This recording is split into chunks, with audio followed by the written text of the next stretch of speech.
आपण संस्कृति चैनल के सभी दर्शकों को मेरा अभिवादन। जैसा कि हम सभी जानते हैं कि सभी जातियों के लोग किसी न किसी ऋषि की संतानें माने जाते हैं, जिनके नाम पर उनका गोत्र संचालित होता है। ऐसे ही कुमाऊनी तिवारी त्रिपाठी लोग गौतम ऋषि की संतानें हैं। हरतालिका पर्व पर क्या रहस्य है, आइए जानते हैं एक पौराणिक कथा के माध्यम से।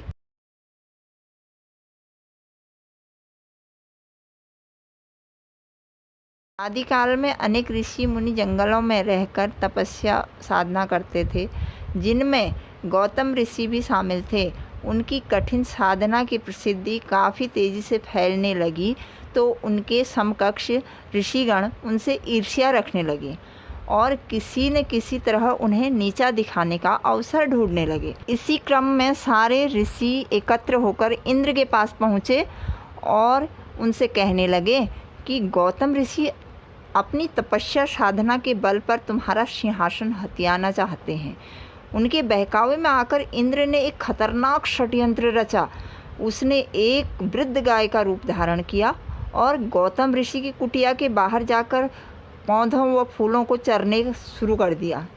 फुलवाड़ी को नष्ट होता देख ऋषि गौतम ने गाय को डराकर भगाने के उद्देश्य से कुशों से निर्मित सोंठे से हांका लगाया, तो वह वेशधारी गाय पछाड़ खाकर जमीन में गिर गई।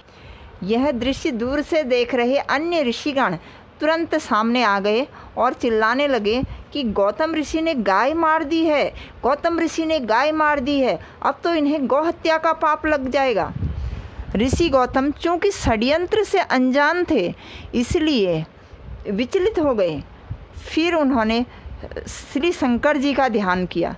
शंकर जी ने उन्हें दर्शन दिए तो ऋषि उनके पैरों में गिरकर कहने लगे कि हे प्रभु, मुझसे अनजाने में गौहत्या का घोर पाप हो गया है, अब मुझे प्रायश्चित बताइए। शंकर जी ने उन्हें बताया कि यह सब इंद्र का मायावी खेल था, परंतु ऋषि ने कहा भले ही माया हो, लेकिन मेरे हाथों से पाप हुआ है, अतः आप मुक्ति का उपाय बताएं। उनकी जिद देखकर शिवजी ने कहा वे सप्त पर्वतों की परिक्रमा करके गंगा स्नान करके जनेऊ बदलें तो उनका प्रायश्चित समाप्त हो जाएगा। शिव से ऐसा सुनकर गौतम सप्त पर्वत परिक्रमा करने चले गए। परिक्रमा पूरी हुई तो तब तक जनेऊ पूर्णिमा समाप्त हो चुकी थी और अमावस्या लग चुकी थी।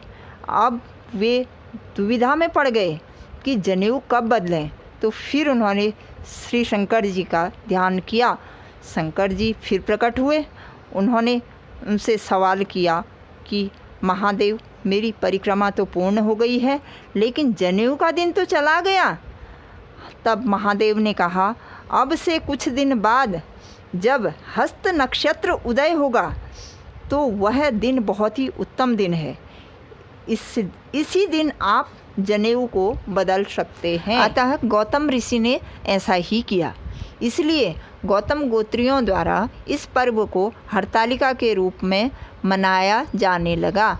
इसीलिए गौतम ऋषि को सब में श्रेष्ठ और निष्कपट भी माना गया है। धन्यवाद। इसी के साथ आप सभी को हरतालिका की बहुत बहुत बधाइयाँ।